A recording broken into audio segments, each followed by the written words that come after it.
Here's a short video on how to do the Sinawali 6 count. We start off in a closed position. That means your left hand goes under your right armpit. Then we're gonna do 3 strikes. The first strike is with your right hand in a diagonal line to your left knee. Then you pull it a little bit up, and now your left hand follows in the same line. And then the third strike is a strike to the head and it goes under your armpit again. And then you do the same to the other side. 1, 2, 3. That's your Sinawali 6 count. When you do it all together, you get 1, 2, 3, 4, 5, 6. 1, 2, 3, 4, 5, 6. 1, 2, 3, 4, 5, 6. I'll show it from the side. You're gonna stand like this. Start in a closed position.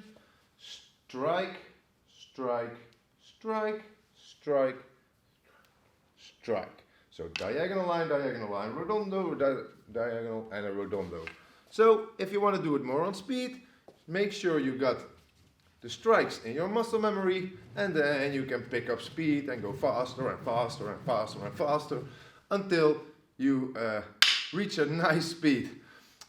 In the air it's a lot more easy, of course. 1, 2, 3, you can get really fast, but when you start striking things it changes a little bit. So let's see how that looks. So here is a heavy bag. We're gonna do the 6 count on a heavy bag.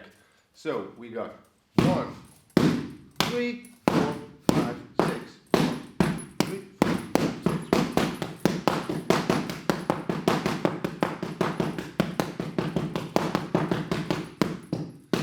You see, the strikes don't change, only the impact makes it a little bit hard to really pick up speed. So diagonal line, redondo, diagonal line, and a redondo. This is the Sinawali 6 count. Try it out for yourself. You don't need kali sticks.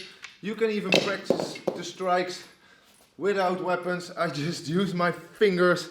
1, 2, 3, 4, 5, 6. 1, 2, 3, 5, 6. Take whatever kind of stick and you can just start practicing your Sinawali 6 count. Have fun with practicing, guys, and I hope to see you in the next video.